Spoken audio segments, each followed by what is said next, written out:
शक्ति तेहारी तुम पर रीझे अवध बिहारी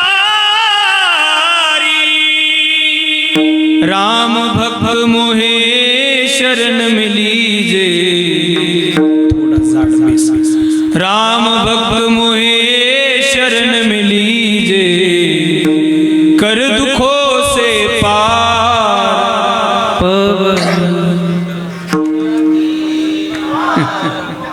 है जय जय जय जय मना लाडक्या बहिणी पवन ऐका ऐका आजो पुरवठा हे दुःख बंधन वाट करी हे दुःख बंधन मारुती नंदन सुनला मेरी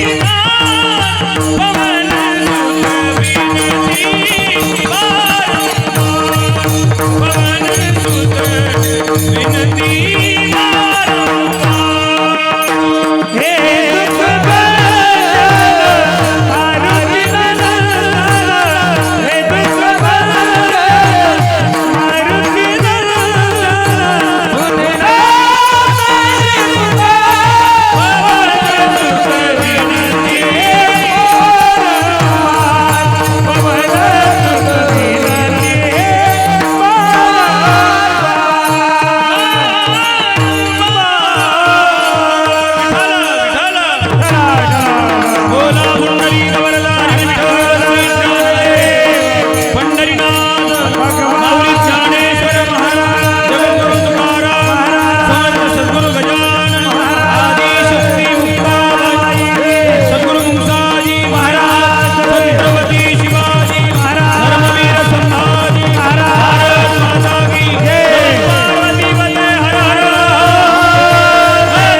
ऐका महिमा आवडीची बोरे खाई भिल्लेटीची किंवा भिल्लिनीची थोर प्रेमाचा बुकेलाच दुष्काळ तयाला ऐकताय आपण अनंत कृपा विभूषित अनंत कोटी ब्रह्मांड नायक कारण कारण करुणावरुणालय भक्तवांच्या कल्पतरू भगवान रुक्मिणी प्राण संजीवन थोडा बेस आता कमी पाहिजे भगवान रुक्मिणी प्राण संजीवन अखिल जगदाधार श्री पंढरीश परमात्म्याच्या असीम व परंपार कृपेद्वारा कैवल्य ज्ञानसिंधू ज्ञानियांचे शिरोमणी साधकांचे मायबाप अलंकापूर पीठाधीश्वर भगवान श्री ज्ञानोबाराय वैराग्य रागरसिक वारकऱ्यांचा परमोच्च मानबिंदू असणारे वैष्णवांचा अलंकार श्रीमंत श्री जगद्गुरु तुकोबाराय तद्वत ज्यांच्या येण्याने संपूर्ण विदर्भ प्रांताला पंढरपुरत्व मिळालं ते मधुराद्वैती कोटीतील उच्च साधू एक वितरागवलिया संत समर्थ सद्गुरू श्री संत गजानन बाबा आदी करून ज्या परंपरेमध्ये जन्माला येण्याचं सद्भाग्य लाभलं ते सद्गुरू मुंगसाजी बाबांची परंपरा ज्या परंपरेमध्ये शिकण्याचा योग आला ते सद्गुरू जोग महाराजांची दिव्य परंपरेच्या चरणारविंदी पुनश्च एकदा तिवार भावाने साष्टांग दंडवत करतो आणि अभंगाच्या पदापदाच्या चिंतनाकडे येतो सेवेकरता निवडलेला अभंग जगद्गुरु तुकोबाराय यांचा अत्यंत महत्त्वाचा अभंग या अभंगामधून श्रीमंत श्री जगद्गुरु तुकोबाराय देवाला ज्या प्रेमाची भूक आहे देवाला ज्या प्रेमाचा दुष्काळ आहे त्या प्रेमाचा विचार आजच्या अभंगात करतात प्रेम सांगतात या एका शब्दावरून चिंतनाला प्रारंभ करतो आणि शेवटी न म्हणे उच्चिष्ट अथवा थोडे तुका म्हणे भक्ती पुढे त्या भक्ती प्रेमापर्यंत तुम्हाला नेऊन पोहोचवतो कदाचित माझ्या कीर्तनाचे काही पैलू असतील पहिला पैलू या अभंगात जगद्गुरु तुकोबाराय भक्तांचं प्रेम सांगतात एका शब्दावरून प्रारंभ करतोय पहिलं प्रेम काही व्यवहारातल्या लोकांनी कशाला प्रेम म्हटलं ते पहिलं प्रेम दुसरं प्रेम संत कशाला प्रेम म्हणतात ते दुसरं प्रेम तिसरं प्रेम की नक्कीच व्यवहारातल्या लोकांचं आपल्यावर प्रेम आहे का याचं थोडं परीक्षण करू चौथं प्रेम मग काही आजची तरुण पिढी जी आहे त्यांनी कशावर प्रेम करावं या विषयाला स्पर्श करू आणि नंतर अभंगातली काही दोन महत्त्वाचे मुद्दे जे प्रेम आहे की ज्या देवाच्या प्रेमाचा दुष्काळ जगाच्या मालकाला आहे त्या प्रेमाचा विचार करू आणि नंतर समारोपाकडे येऊ पण अभंगाकडे येण्या अगोदर वक्त्याच्या द्वितीय कर्तव्यानुसार परिहार देणं फार अगत्याचं आहे आपल्या या अत्यंत छोटेखानी असणाऱ्या गावामध्ये मौजे मला वाटतं पिंपळवाडी पिंपळडोळी या अत्यंत पवित्र 35 ते 36 घरांच्या गावामध्ये पण खरं सांगू का मला ती टी व्हीवरची एक ॲडव्हर्टाईज आठवली जंगल में तो मंगल हो रहा है लेकिन गाव में तो बिजली आई नहीं भैया ते मेंटो फ्रेशची एक मध्ये ॲडव्हर्टाईज येत होती, जंगलमध्ये मंगल होतंय पण गावात तर काहीच होत नाही. नाहीतर सध्या एवढे प्रौढ गाव आहेत, पण गावामध्ये पाहिलं तर महाराज तुमच्या वर्षी सप्ताह होता महाराज थाटामाटात, दुसऱ्या वर्षी गोट्यात. पण बऱ्याच 3 वर्षापासून, आता बऱ्याच म्हणावं लागेल, 3 म्हणजे हा जरा अनेक वचनामध्ये आकडा येतो, पण बऱ्याच दिवसापासून म्हणजे 3 वर्षापासून सारख्या सुरू असणाऱ्या श्रीमद भागवती कथा रथमहोत्सव तथा संकीर्तन सप्ताह आणि यावर्षी विशेष समर्थ सद्गुरू श्री संत गजानन बाबांच्या मंदिराचा भूमिपूजन सोहळा आपल्या या पवित्र गावामध्ये संपन्न होतोय. जवळजवळ ही 5व्या दिवसाचं कीर्तन पुष्प माझ्यासारख्या सामान्य साधकाकडे आलं. असं वाटत होतं पहिलं की नाही राहू द्या जाऊ नये, पण अक्षय भाऊंना माहीत होतं आता महाराजची चाबी कुठे आहे.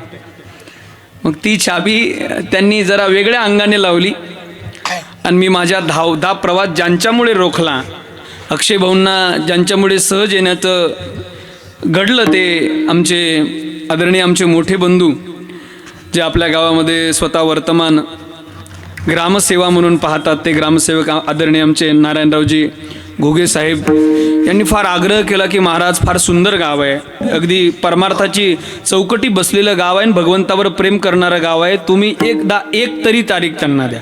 मग याला म्हणजे तुम्हाला देत नव्हतं त्यांना दिली असाही भाग नाही अक्षय भाऊ, पण असं वाटायचं की आपल्या परिसरामध्ये एवढा चांगला नियोजनात सप्ताह कोण करेल असा संशय होता, पण तो संशय माझा तुम्ही दूर केला. एकदा टाळ्या वाजवा तुमच्यासाठी, माझा संशय तो दूर केला. अक्षय भाऊंचा मोठा आग्रह होता, लय मोठमोठे हार आणले, पण लय मोठे हार. मी म्हटलं ना माय कोरोनात झाला ना काका, गणपत काका माय कोरोनात झालं, हाराची बी दुकानं बंद होती त्यावेळेस, पण अगदी मोठा ज्यांनी माझं फार सुंदर स्वागत केलं आणि ज्यांनी सौजन्यही घेतलं ते श्री अमोल भाऊ व्यवहारे पिंपरडोळे यांच्याकडून आजचं कीर्तन सौजन्य कीर्तनाकरता उपस्थित आमची मारसूळची सगळी वारकरी मंडळी आली. लय हिवाळ्यात आणलं तुम्ही त्यांनी. सगळ्यांच्या चरणारविंदी दंडवत करतो. इकडून देऊळगाव साखरशापासून आले, देऊळगाव साखरशापासून गर्दी आहे. आदरणीय आमचे आल्हाट काका, काही नाही फक्त 2 मिनिटाचं संभाषण झालं आणि त्यांच्या वास्तुशांतीला पैलवान त्यांचे सुपुत्र सतीश भाऊ आल्हाट, पुण्याला फार मोठा उद्योग आहे त्यांचा.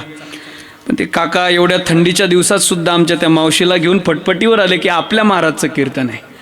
ज्यावेळेस ही आत्मीयता येते ना संजय महाराज, त्यावेळेस आपल्या कीर्तनाचं सार्थक झालं असं वाटतं. परिसरातून बरीच मंडळी आली, त्या पांडुरण्यावरून आलेगाववरून या परिसरातली सगळीच लोक आली. या परिसरामध्ये आम्ही 2 गावला सेवा दिल्या, त्या आलेगाव आणि बाबांचं नारायणदास बाबांचं वनदेव. त्याच्यानंतर अगदी वैभव संपन्नतेने सोहळा आवडलाय. कीर्तनाला उपस्थित महाराष्ट्रात एक ताल वैभव मृदंग सम्राट आदरणीय आमचे छोटे बंधू गुरुबंधू असणारे अभिषेक महाराज आहेत, ज्यांनी सुंदर साल गायली. मागे ते हरिभक्तपरायण आदरणीय आमचे मोठे बंधू. एक महाराष्ट्रातलं गान कोकिळेचं वैभव आमचे संजय महाराज पडोळे आहेत. इकडून त्यांनाच साथीला असणारे आमचे हरिभक्तपरायण विष्णू महाराज खडसे बोरीकर आहेत. आपली ही जगन्नाथ महाराजांच्या संस्थेतील सर्व बालवारकरी मंडळी आहेत, ज्यांची पहिल्याच दिवशी कीर्तन सेवा झाली, ते आमचे पवन महाराज कोरकाने आहेत, जे मला रस्त्याचं मार्गदर्शन करण्यासाठी आले. ज्यांचा सुंदर साऊंड आहे ते साऊंडाचार्य आमचे Jayram Maharaj sound Takarkhed, mobile number सहित आहे 77 आहे ना. आमच्या जयराम भाऊंनाही दंडवत करतो.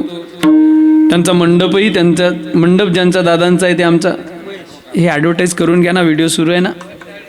ते आमचे महेश भाऊ आहेत, बालाजी बिछायत केंद्र कारला. फार सुंदर साऊंड तुम्ही मंडप टाकलाय.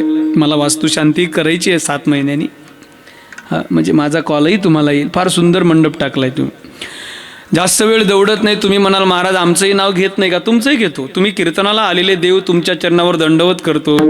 घरी झोपलेले ब्रह्मदेव त्यांच्या चरणावर 2 वेळेस. आणि ज्यांचा कीर्तनाचा 7 दिवस संबंध येणार नाही, पण सकाळ संध्याकाळ बरोबर येते ते इंद्रदेव, त्यांच्याही चरणावर दंडवत करतो. नभंगाच्या पदाच्या चिंतनाकडे येतो. आणि हे आमचं गोड चॅनल आहे. माझे छोटे बंधू आहेत ते पंढरीचा राजा. या चॅनलला काय करा, ते लाईक करा, सबस्क्राईब करा, शेअर करा. आमच्या घरचं चॅनल आहे, पण ते एवढ्या घरचं कसं काय विसरलं ते मलाच माहीत नव्हतं. नाही तर ते आता आणखीनही फार सबस्क्रायबर वाढणार आहेत, यात संशय नाही. भजन करा विठ्ठल.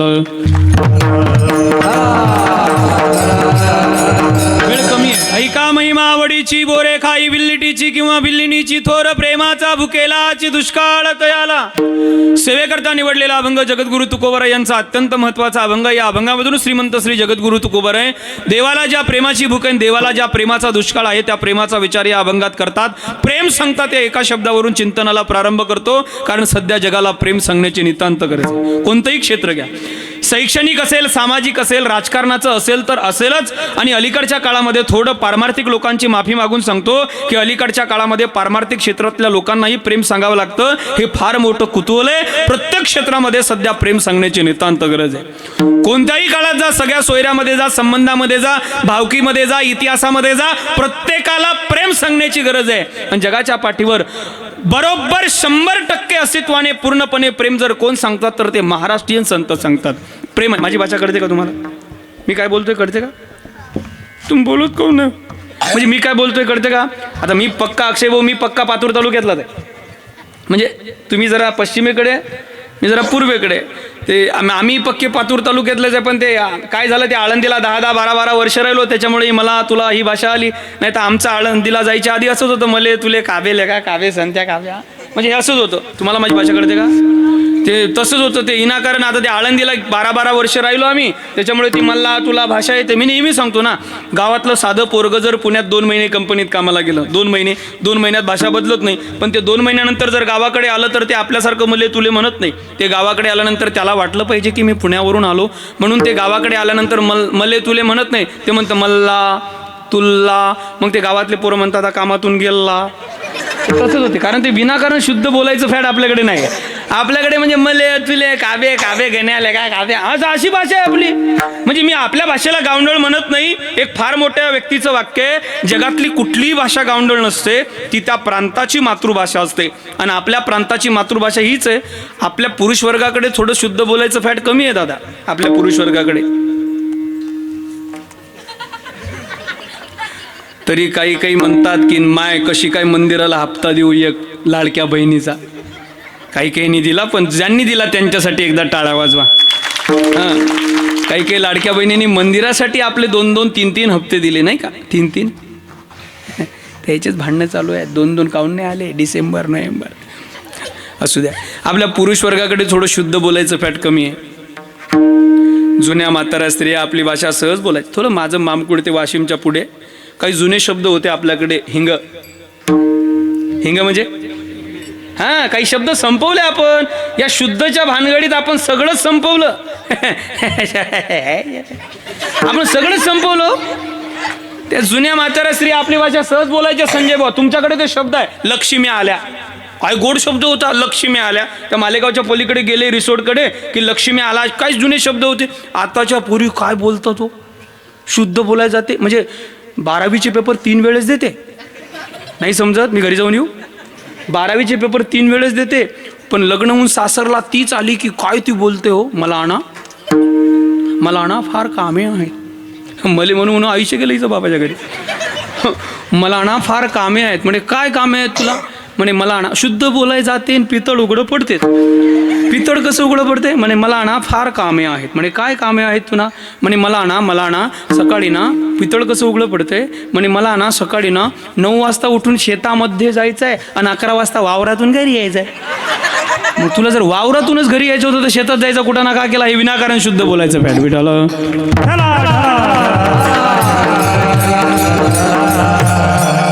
माझी कळेल याच भाषेमध्ये बोलणं. मी रात्रभर तुम्हाला विनोद करू शकतो. विनोद करण्यासाठी फार प्रयत्न करावे लागत नाही. व्याकरण शिकलेला माणूस एका क्षणात हास्यरस निर्माण करू शकतो. ऐका, प्रेम सांगतात एका शब्दावरून चिंतनाला प्रारंभ करतो, कारण सध्या जगाला प्रेम सांगण्याची नितांत गरज आहे.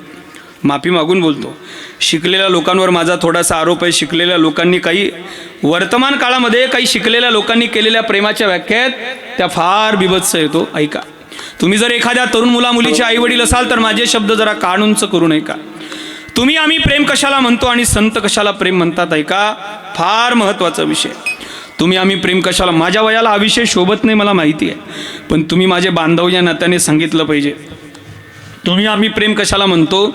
26 वर्षाचा एखादा तरुण मुलगा आणि 22 वर्षाची एखादी तरुणी जर एकत्र आली तर तुम्ही आम्ही त्याला प्रेम म्हणतो. परत ऐका, 26 वर्षाचा एखादा तरुण मुलगा आणि 22 वर्षाची एखादी तरुणी जर एकत्र आली तर तुम्ही आम्ही त्याला प्रेम म्हणतो, पण माझ्यासारखा धर्मवेडा व्यक्ती या घटनेला प्रेमच मानायला तयार नाही. कारण का? 26 वर्षाचा तरुण मुलगा आणि 22 वर्षाची तरुणी जर एकत्र आल्याने प्रेम झालं असताना साहेब, तर 1.5 ते 2 वर्ष आधीच घडलेली घटना आहे. 26 वर्षाचा कॉलेजमधीलच आफताब नावाचा एक मुलगा आणि 22 वर्षाची श्रद्धा नावाची मुलगी, या दोघांचं कॉलेजला प्रेम झालं आणि त्या प्रेमाचा परिणाम त्या श्रद्धा नावाच्या मुलीच्या शरीराचे 35 तुकडे करण्यात आले. ते 35ही तुकडे फ्रीजरमध्ये ठेवण्यात आले आणि 35 दिवस दररोज त्यातला एक एक तुकडा काढून जंगलामध्ये डोंगरामध्ये जंगलातील हिंस पशूंना खाण्यासाठी 35 दिवस दररोज एक एक तुकडा टाकण्यात आला. मला धर्म नाही सांगायचंय, गैरसमज करून घेऊ नका, मला प्रेम सांगायचंय.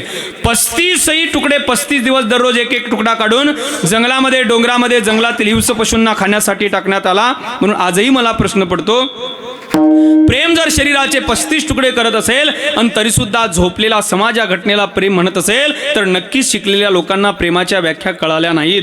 काही कालामध्ये काय महाराज, जातीचा विचार फक्त 2 वेळेस केला पाहिजे. म्हणजे कधी आपल्या घरातली मुलगी दुसऱ्या घरात देताना आणि दुसऱ्या घरातली मुलगी आपल्या घरात आणताना, या दोन्हीच वेळेस जातीचा विचार करावा. नंतर जर जातीचा विचार करत असेल तर संजय महाराज मग तो खरा जातीवाद. नाही तो कोणालाही शिक्के लावत बसायचे नाही, नाहीतर नंतर तो खरा जातीवादी आहे. फक्त 2 वेळेस आपल्या घरातली मुलगी दुसऱ्याच्या घरात देताना आणि दुसऱ्या घरातली मुलगी आपल्या घरात आणताना. महाराज काय प्रेमाच्या व्याख्या केला. त्या श्रद्धा नावाच्या मुलीच्या शरीराचे 35 तुकडे, तुम्ही आम्ही याला प्रेम म्हणावं, तुम्हा आम्हाला प्रेमाची व्याख्या कळाली नाही. संत प्रेमाची व्याख्या सांगतात, फार सोपी करून सांगतो ऐका.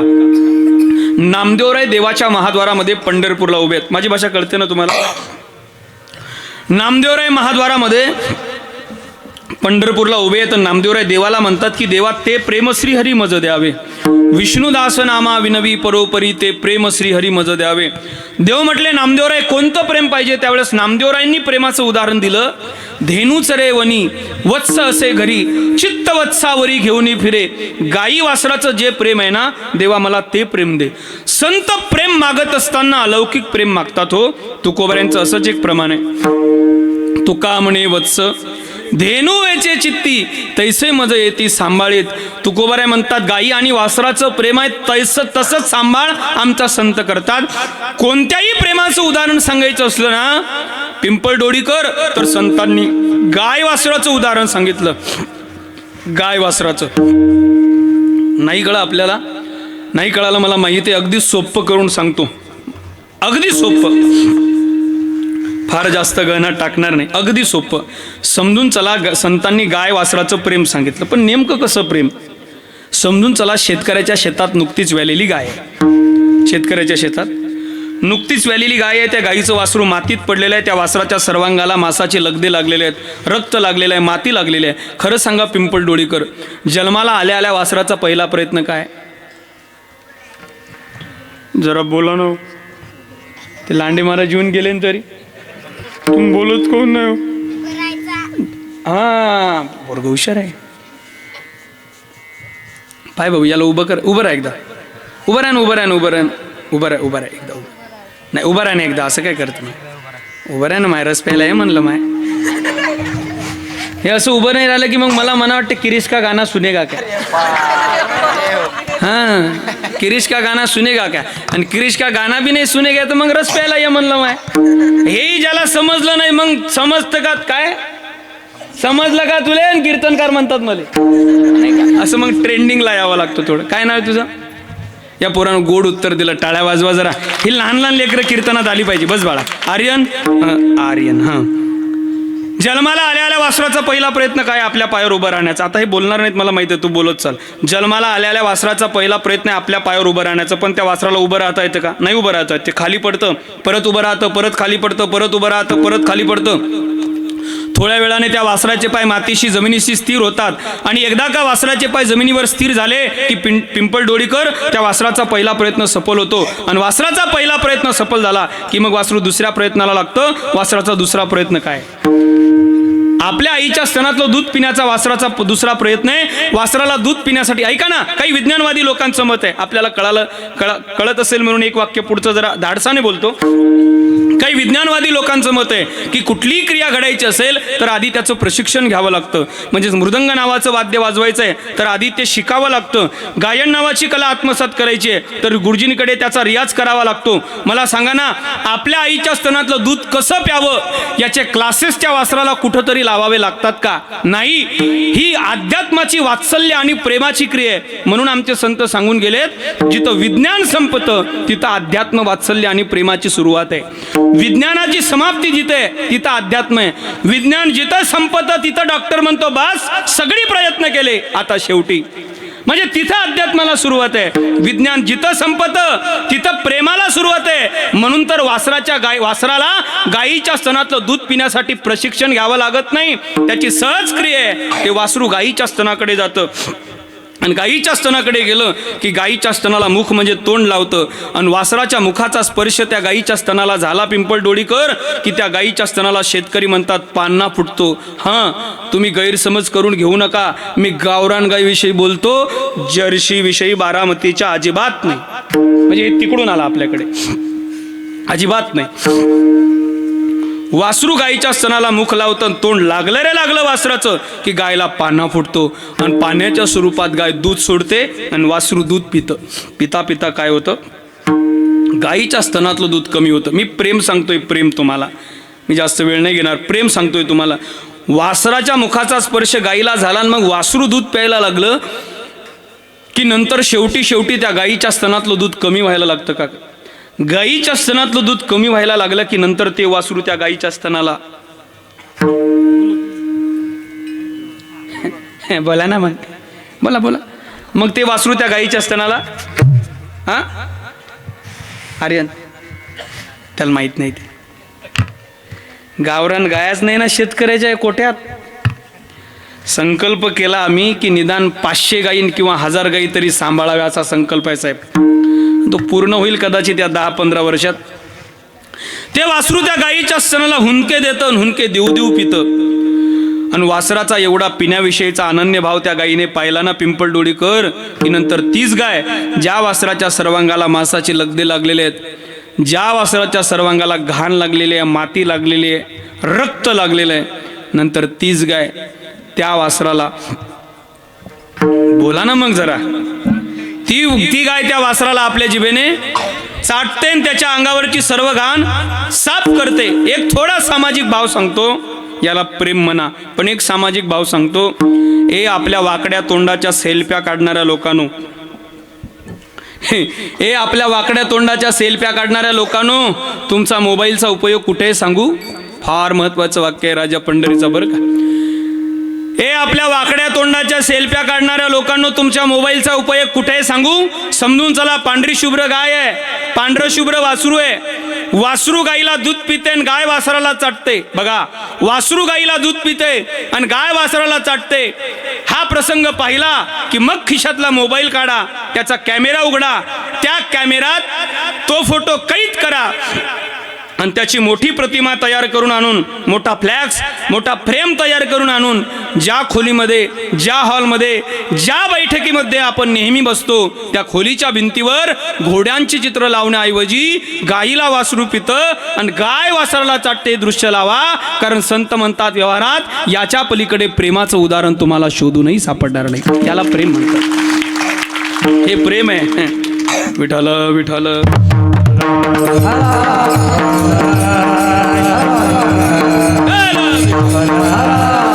नाहीतर व्यवहारात कोणाचंही प्रेम कोणावर नाही. ते इंदुरीकरांचं एक लय गोड वाक्य आहे शेबू. इंदुरीकरांचं एक सांगू याच पाकिटात. ते इंदुरीकरांचं एक लय गोड वाक्य आहे. इंदुरीकर म्हणतात जुन्या लोकांचं प्रेम आणि आताच्या लोकांचं प्रेम फार फरक आहे. जुने लोकांचं प्रेम आणि आताच्या लोकांचं प्रेम फार फरक आहे. इंदुरीकर म्हणतात, सांगतो आता काळजी नका करू. जुने लोक म्हणतात की तसं तर 11-12 पटीचा फरक आहे. इंदुरीकर म्हणतात जुनी लोक कडू बोलायची पण तोंडावर बोलायची. जुनी लोक जरा बोलत चला ना. जुनी लोक कडू बोलायची पण तोंडावर बोलायची. आता तोंडावर बोलतात पण तोंडावर गोड. कसं वाक्य कळत नाही आपल्याला. जुनी लोक कडू बोलायची पण तोंडावर बोलायची. आता तोंडावर बोलतात पण गोड. हा, BSNL ला रेंज कमी आहे ना. जुनी लोक कडू बोलायची पण तोंडावर बोलायची. आता लोक तोंडावर बोलतात पण गोड. आणि माघारी कडू तोंडावर आणि माघारी अवघडच आहे हो. ते तुमच्या गावात नसतील म्हणा, पण ते आमच्याकडे आहेत थोडी. ते प्रत्येक गावात असतात 2-4 पाटील. या लोकांपासून सावधान राहा महाराज. सगळ्यात घातक आहेत ही लोक. कोण? लय अवघड आहे लोकांचं महाराज. आणि सगळीकडे असतात. मनुष्याला आधी नाव ठेवणारे हेच असतात, आणि संघर्षातून माणूस मोठा झाला की हात जोडणारे हीच लोक आहेत. म्हणून आपल्या जीवनात गोड बोलून काटा काढणाऱ्यापेक्षा कडू बोलून का होईना, पण सत्य बोलणाऱ्या व्यक्तीची जीवनात फार मोठी गरज आहे.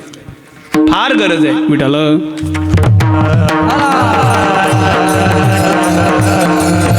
आमचे गुरुजी एक फार सुंदर उदाहरण देतात. जरा मी निघतो पुढे. प्रेम म्हटलं की संसारिकाच्या डोळ्यासमोर पहिलं नातं आहे ते पत्नीचं. संसारिकाच्या डोळ्यासमोर प्रेम म्हटलं की ते काय आहे? या जगात कोणाचंही प्रेम कोणावर नाही महाराज. ते खाटूश्यामच्या भक्ताने एक लिहिलेलं गोड पद आहे. तो खाटूश्यामचा भक्त म्हणतो की देवा, या अंधाऱ्या जगात आता तुझ्याशिवाय मला कोणी नाही. अंधेरों की नगरी कैसे मैं पार जाऊं, शाम अब लेने आ जा, हौसला हार न जाऊं, हो शाम आ जा, तीन बाण के दारी तीनों बाण चलाओ ना, मुश्किल में दास तेरा अब जल्दी आओ ना, हारे के सारे मेरे हारे के सहारे, हारे के सारे मेरी हार आओ ना, तीन बाण के दारी तो मोकळा वाला हा कमी कमी, तीन बाण के दारी तीनों बाण चलाओ ना, मुश्किल में दास तेरा अब जल्दी आओ ना, किसको रिश्ते गिनवाऊं किसे जात बताऊं मैं, क्या क्या जख्म दिए जग ने किसे घात दिखाऊं मैं, बिन कुछ पूछे शाम हमारा ओ,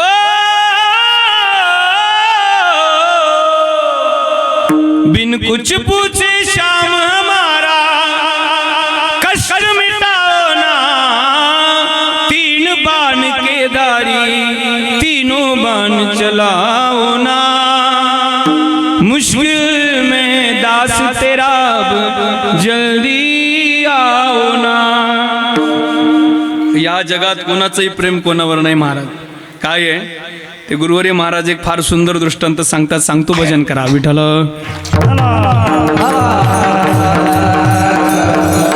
गुरुजी म्हणतात प्रेम म्हटलं की संसारिकाच्या डोळ्यासमोर पहिलं नातं आहे पत्नीचं, आणि ते असलंच पाहिजे. पतीच्या पत्नीचं आणि पत्नीच्या पतीचं ते असलंच पाहिजे. कारण बिचारी सर्व घरादाराचा त्याग करून मायबापांच्या नावाचा त्याग करून आपल्याकडे आलेली असते. तिच्यावर प्रेम असलं पाहिजे. मी या मताचा आहे. काय आहे ऐकताय ना आपण? ते गुरुवारे महाराज एक सुंदर दृष्टांत सांगतात. पुरुष वर्ग जरा सर्वांगाचे कान करू नये का? थोडा स्वर कमी. सर्वांगाचे कान करू नये का? याज्ञवल्क्य नावाचे ऋषी आहेत. त्यांच्या 2 पत्नी आहेत. एकीचं नाव आहे कात्यायन, एकीचं नाव आहे मैत्री. याज्ञवल्क्य नावाचे ऋषी आहेत. त्यांच्या 2 पत्नी आहेत. एकीचं नाव आहे कात्यायन, एकीचं नाव आहे मैत्री. पण याज्ञवल्क्यांची श्रीमंती किती आहे सांगू? जंगलामध्ये फक्त एक फाटकी झोपडी आहेत ते याज्ञवल्क्य. आणि त्यांच्या दोन्ही पत्न्यांचा जर माहेरचा विचार केला ना आई, तर चक्रवर्ती सम्राट राजाच्या मुली आहेत. चक्रवर्ती सम्राट राजाच्या मुली एका महात्म्याच्या फाटक्या झोपडीत संसार करतात. आणि यांचा संवाद आहे. शास्त्रही सांगतं संकट काळात पत्नीची परीक्षा होते, विपत्ती काले भार्या परीक्षा. संकट काळात पत्नीची परीक्षा होते. नाहीतर एखाद्या बलाढ्य श्रीमंत व्यक्तीचा संसार जगातली कोणती स्त्री करेल हो. पण सकाळी 6 वाजतापासून संध्याकाळी 6 वाजेपर्यंत मजुरी करणारी एखादी माऊली ज्यावेळेस संध्याकाळच्या वेळेला त्या शेतमालकाकडून पैसे घेऊन घरी येते, मजुरी घेऊन घरी येते, आणि घरी आल्यानंतर तिचा व्यसनी पती तिच्या हातातली मजुरी हिसकावून घेतो आणि परत त्याचं व्यसन करून येतो आणि तिलाच लाता आणि बुक्क्याने जनावरासारखा बदडतो. पण अशा सुद्धा पतीचा संसार ज्या स्त्रियांनी पूर्णत्वाला नेलाय त्या स्त्रिया काही सरस्वती आणि लक्ष्मीपेक्षा कमी आहेत? आजही आपण अशा भागात राहतो की जो भाग व्यसनी बहुल आहे. पण नमन आहे त्या मातांना की ज्यांनी संघर्षाच्या काळातही आपल्या व्यसनी पतीचा संसार पूर्णत्वाला नेलाय. संघर्ष त्यांचा मोठा आहे. मी जुन्या स्त्रियांचा म्हणतोय, मी जुन्या म्हणतो. मागच्या रेंज नसलेल्या हँडसेटना कळलंच नाही ते. मी जुन्या म्हणतोय. आता तर फोन नाही उचलली तर गणपत काका दुसऱ्या दिवशी कोर्टात बोलवते हो. तुम्हीच होते निपट. फोन नाही उचलला तर दुसऱ्या दिवशी कोर्टात बोलवते. जुन्या स्त्रियांनी काय जातात संसार केला हो साहेब, फार जातात. आई तुम्हाला अलका कुबल नाव माहिती आहे का? अलका कुबल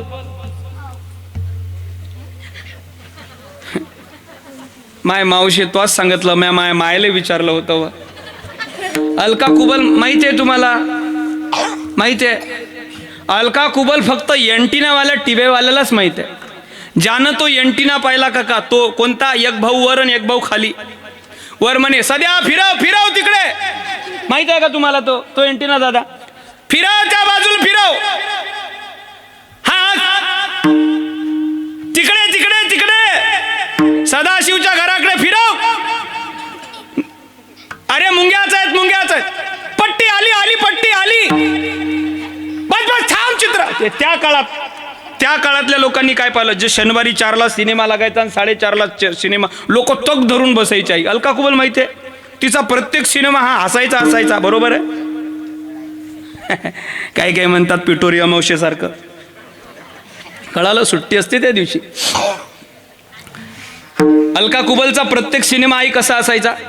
रडका असायचा. मग त्या मायरच्या साडीपासून तर ते पैज लग्नाची पर्यंत हे जुने सिनेमे यायचे. पण त्यातला त्यात मला भावलेला एक सिनेमा गणपत काका, चिमणी पाखरू नावाचा सिनेमा पाहिला तुम्ही? अलका कुबलचा नव्हताच, नटी कदाचित दुसरी असेल. पण काय त्या नटीने पात्र रंगवलं आई. एका टीव्ही पुढे ज्यावेळेस त्या VCT मध्ये कॅसेट लागायची आणि 100 स्त्रिया पुढे बसायच्या, त्यावेळेस अशी स्त्री नसायची की जिच्या डोळ्याला पाणी नसायचं. माहितीये तुम्हाला तो सिनेमा?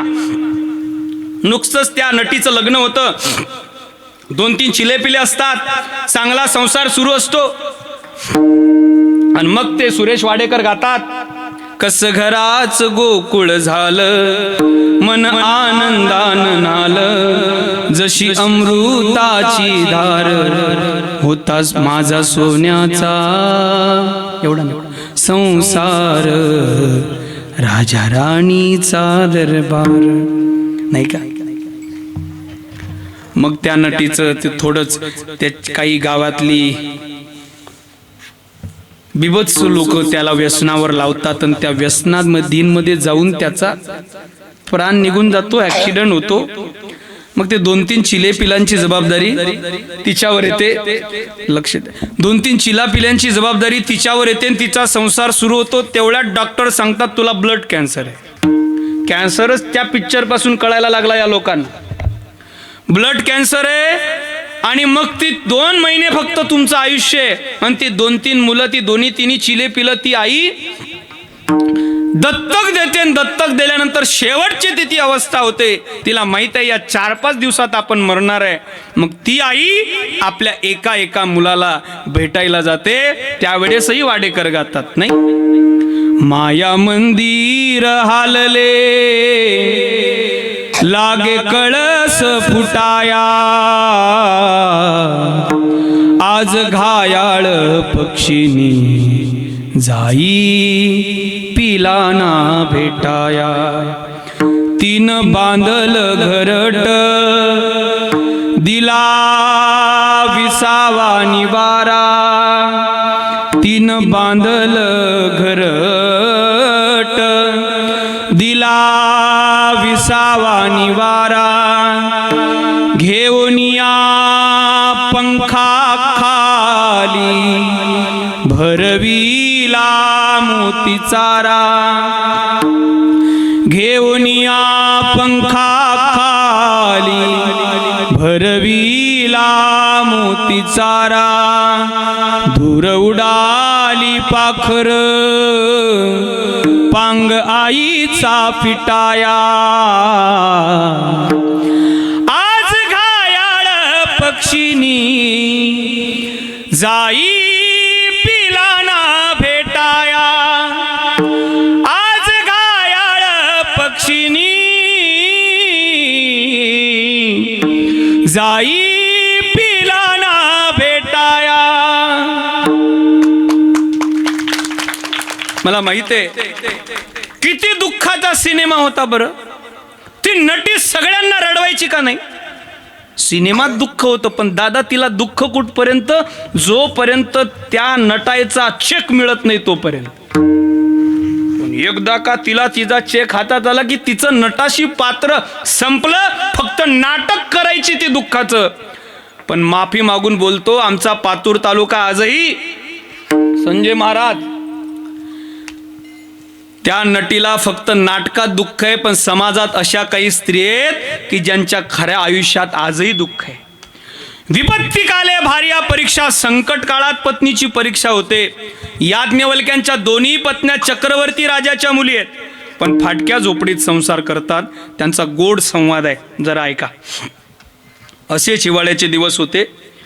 सकाळच्या कोवळ्या उन्हामध्ये याज्ञवल्क्य ग्रंथाचं स्मरण करत होते आणि तेवढ्यात त्यांची मैत्री नावाची पत्नी दारात आली. त्यांच्या पुढे ग्रंथ होता याज्ञवल्क्य स्मृती आणि शब्द होता प्रेम. या प्रेम शब्दावर काय लिहावं याज्ञवल्क्यांचं लक्ष काय लिहावं असा विषय होता.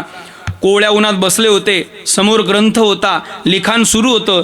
तेवढ्यात त्यांची मैत्री नावाची पत्नी दारात आली आणि याज्ञवल्क्यांचं लक्ष मैत्रीकडे गेलं आणि सहज याज्ञवल्क्यांनी मैत्रीला विचारलं, मैत्री काय महाराज. फार गोड प्रश्न आहे, ऐकू नको. मैत्री काय महाराज, मला तुला एक प्रश्न विचारायचा आहे. विचारा महाराज. मैत्री मी तुला एका वाक्यात प्रश्न विचारतो, तू उत्तर सुद्धा मला एकाच वाक्यात दे. एवढ्या शांततेत एका पिंपळ डोळीकर फार महत्त्वाचा प्रश्न आहे. देते महाराज. आणि याज्ञवल्क्यांनी मैत्रीला प्रश्न केला, मैत्री काय महाराज खरं सांग, तुझं जे माझ्यावर प्रेम आहे ते माझ्या सुखाकरता आहे की तुझ्या सुखाकरता आहे. काय प्रश्न आहे हो. चक्रवर्ती सम्राट राजाची मुलगी जी संसार करायला आली तिला प्रश्न आहे बरं. परत ऐका. मैत्री काय महाराज खरं सांग, तुझं जे माझ्यावर प्रेम आहे ते माझ्या सुखाकरता आहे की तुझ्या सुखाकरता आहे. नाही कळालं. एकदा शेवट सांगतो. मैत्री तुझं जे माझ्यावर प्रेम आहे ते माझ्या सुखाकरता आहे की तुझ्या सुखाकरता आहे. लयच मनावर घेतलं बाई आहे ना. एवढं शांतत ऐकू नका, कोमात झालं आणि एवढं मनावरही घेत नसतात. नाही तर घरी गेल्यावर मैत्रीला विचाराल. ती मैत्री लाडक्या भावाची लाडकी बहीण आहे. आता तिला घरी गेल्यावर विचाराल, का गं मैत्री माझं तुझं माझ्यावर प्रेम माझ्या सुखाकरता आहे की तुझ्या सुखाकरता आहे. ती म्हणेल मेल्या गपझोप. आता ती कीर्तनातलं कीर्तनातच राहू द्यायचं. आणि यांचं प्रेम सांगायला काय शास्त्र पुराण याज्ञवल्क्य सांगायला पाहिजे का. यांचं प्रेम तेव्हाच कळतं रात्री खुंटीला अडकवलेल्या शर्टात 2000 असतात, सकाळी 500 राहतात, नाही का.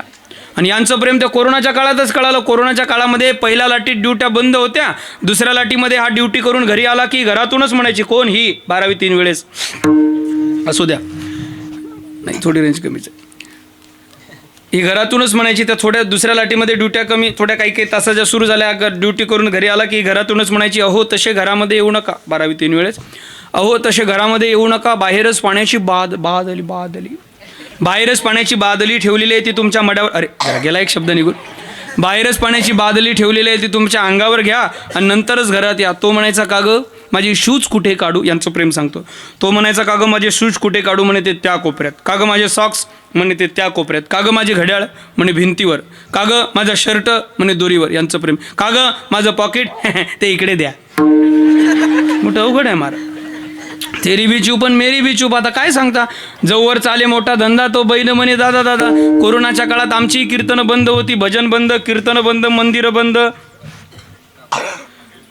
ते एवढं नसते खोलून बोलायचं, सगळंच नाही कळायला पाहिजे लोकांना, नाही का? हां, ते भजन बंद, कीर्तन बंद, सगळंच बंद होतं त्या काळात. जर आम्ही खुर्ची टाकून दारात ज्ञानेश्वरी वाचत बसलो तर आमच्या झाडाच्या निमित्ताने यायच्या आणि कुत्र्याला पाहून म्हणायच्या, हाड 7 महिने झाली इथंच मरतोय.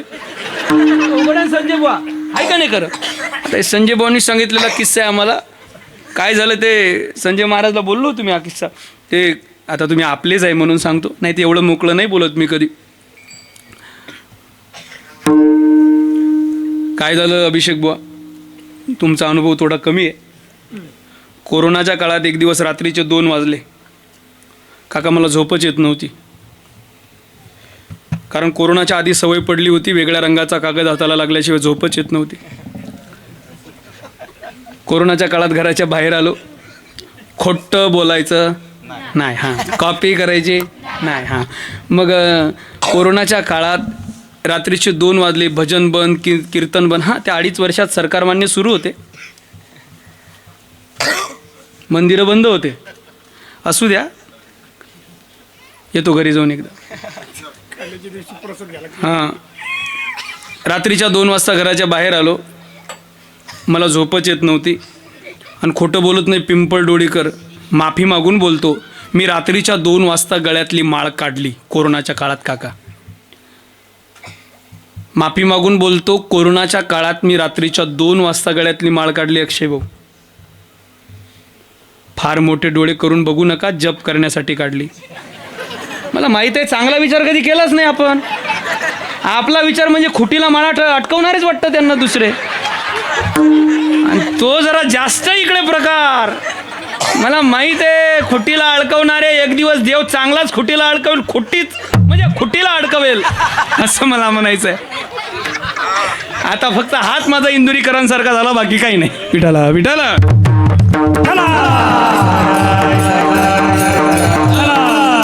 घराच्या बाहेर आलो, जप करत बसलो, रामकृष्ण हरी रामकृष्ण हरी. तेवढ्यात आमचं गृह खातं, तुमच्याकडे काय म्हणतात, भार्या अर्धांगिनी, बायको पत्नी वाईफ, त्या मराठवाड्यात शब्द आहे आमचं बारदान. आणि पलीकडे लासलगावकडे गेले ना तुम्ही की ते आमचं बिराड. आणि मी लावलेला अकोल्यातला शोध आमची ट्रॉली, आणि पातुरात ट्रॉली नाही, आमची टाली. ट्रॉली म्हणायला एवढं शुद्ध आहे का आपण? टाली नाही का? रात्रीच्या 2 वाजता घराच्या बाहेर, आता आमच्या म्हणजे 12वी 5 वेळेस असू द्या. रात्रीच्या 2 वाजता घराच्या बाहेर मला म्हणे, हो. म्हटलं काय, तुम्ही का झोपत नाही? म्हटलं अगं मला ना झोपच येत नाही. मग म्हणे झोपीच्या गोळ्या घ्या. मी म्हटलं मी 3 घेतल्या. मग म्हटली किती बारीक ऐकतात हे लोक. हेच ऐकायला आली इथे, हे कीर्तन नाही. महाराजची बायको काय म्हणायच्या काका, हे आजकाल नाहीच श्रोते असे. आज श्रोते म्हणजे महाराजची असं सांगितलं की एकाग्र होतात आणि चिंतनात अवघड आहे. महाराज एक कीर्तनातच झोपलो, कीर्तनात झोपलो, कपड्याच्या दुकानात होतं ते, नेमकं जवळ येऊन बसलो, जागा कमी होती, आणि ते कीर्तनात झोपलं. मी चांगलं चिंतनात अभंग चालू होता आपला, आणि ते कीर्तनात झोपलं आणि झोपीत कपड्याच्या दुकानात गेलं. आणि तिथं एक त्याला गिराईक आलं, सट्ट्याचे कपडे फाळणार होतं ते. तिथं गिराईक आलं, काय कसा दिला हा? Ministry cotton. म्हणजे 700 रुपये मीटर. फाडा 2 मीटर. त्यानं धरलं माय तो तर घ्या 2.5 मीटर. कुठं अवघड आहे महाराज. या झोपायच्या बी पद्धती लय आहेत. त्या परवा त्या मुलुंड जवळ त्या ठाण्याच्या पुढे गेलो की मुलुंडला ते भांडूप आहे. त्या भांडूप क्षेत्राला आमचं एक बनकर वकील म्हणून, ते आमचे एक वकील साहेब चांगले परिचित आहेत. त्या मावशी भेटायला आल्या, म्हणे महाराज तुम्ही योगायोग कीर्तनाला आलात, साहेब घरी आहेत, आमचा छोटा चिरंजीवही घरी आहे, असं करा तुम्ही आमच्याच घरी आरामाला चला. म्हटलं चला. आता ते मुंबईतले घर म्हणजे 10 बाय 10 मध्ये 3 मजले, आणि ते वर शिडीने चढून गेलो. हे दोघं बापलेक झोपलेले होते, मधात माझं आथरून टाकलं. मी झोपलो, पण या दोघांनाही झोपीत बुलेट चालवायची सवय होती. झोपीत बुलेट म्हणजे समजलं का? आणि ती साध्या सायलेन्सरवाली नाही, ती फटफट वाजणाऱ्या. आणि मग काय झालं बरं, ते घोरावं कसं जमलं आता संजय महाराज. आता जमलं, ते आतापर्यंत जमलं नव्हतं. मला वाटलं का मी माझीच कॅसेट वाजवायला लागलो.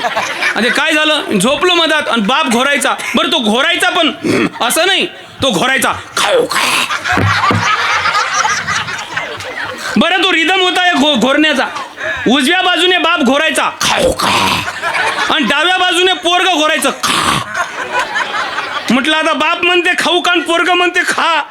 आता हे दोघं आपलं भाग्यश्री हॉटेलच करतात नाही का. हा हे म्हटलं आता आपलं संगीत हॉटेलच करतात का काय जाणीची काय माहित. झोप तुम्ही ऐकायला महाराजची बायका काय असू द्या. ते याज्ञवल्क्यांचा प्रसंग याज्ञवल्क्यात म्हणतात मैत्री सगळंच कीर्तन विनोद म्हणून ऐकू नका. तुझं माझ्यावर प्रेम माझ्या सुखा करताय की तुझ्या महाराज तुमच्या सुखा करताय. याज्ञवल्क्य म्हणतात मैत्री या जगातलं व्यवहारातलं प्रेम कोणावरच नाही. एक प्रेम संतांचं अलौकिक आहे की ज्या प्रेमाची भूक जगाच्या मालकाला आहे आणि ज्या प्रेमाचा दुष्काळ जगाच्या मालकाला आहे त्याचा विचार जगद्गुरु तुकोबाराय सांगतात पण अभंगाच्या दुसऱ्या चरणात.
संजय महाराजसाठी गुड.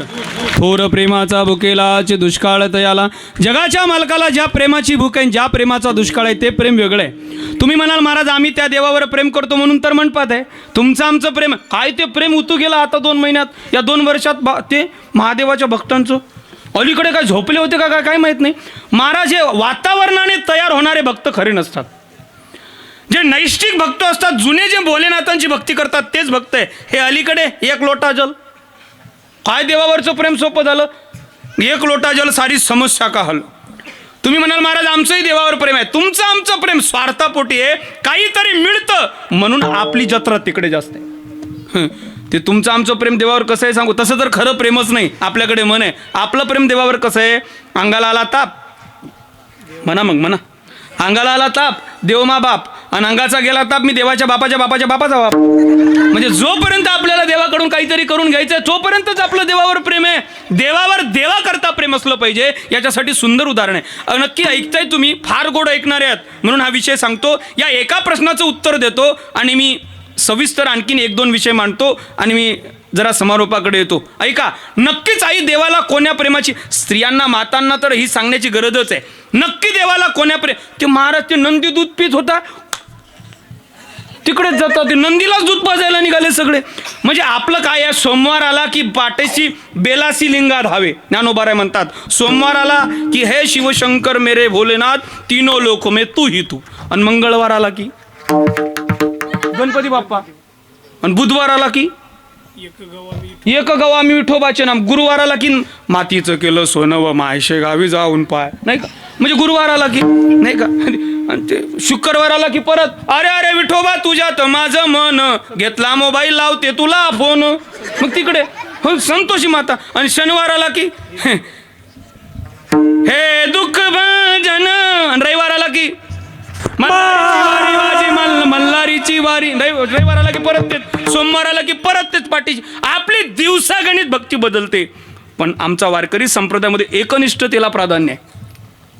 तुम्ही जर महादेवाची उपासना करत असाल आणि पांडुरंगाला भेटायला गेले तर पांडुरंगाच्या मूर्तीतही तुम्हाला शिवलिंगाचंच दर्शन झालं पाहिजे. नक्की देवाला कोण्या प्रेमाची भूक आहे याचं उत्तर मला तुम्हाला देणं अनिवार्य आहे. कदाचित माझं कीर्तन तुम्हाला पटो न पटो, पण देवाला खऱ्या कोण्या प्रेमाची भूक आहे आणि कोण्या प्रेमाचा दुष्काळ आहे सांगतो. भजन करा विठ्ठल. मधुसूदन सरस्वतींचा भक्ती रसामृत नावाचा ग्रंथ आहे. त्या ग्रंथामध्ये मधुसूदन सरस्वतींनी भक्तांचे 3 प्रकार आणि 3 प्रकारचं प्रेम त्या देवावर केलं जातं. या 3 प्रकारच्या प्रेमाचा मी विचार सांगणार आहे आणि यातलं कोणत्या प्रेमाची भूक त्याला आहे आणि कोणत्या प्रेमाचा दुष्काळ आहे ते सांगतोय. पहिलं प्रेम, आई ऐकत असाल आपण, पहिलं प्रेम आहे सामान्य प्रेम. पहिलं प्रेम मधुसूदन सरस्वती सांगतात पहिलं प्रेम सामान्य प्रेम, दुसरं प्रेम समंजस प्रेम आणि तिसरं प्रेम समर्थ प्रेम. मला माहिती आहे आपल्याला कळणार नाही, थोडं खाली येतो.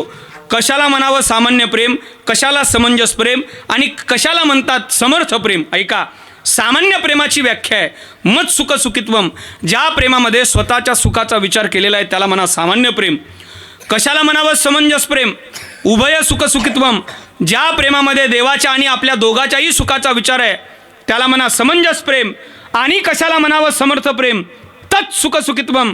ज्या प्रेमामध्ये फक्त देवाच्या सुखाचा विचार केलेला आहे त्याला म्हणा समर्थ प्रेम.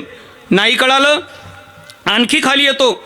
सामान्य प्रेमामध्ये स्वतःच्या सुखाचा विचार आहे, समंजस प्रेमामध्ये दोघाच्याही सुखाचा विचार आहे आणि समर्थ प्रेमामध्ये देवाच्याच सुखाचा विचार आहे.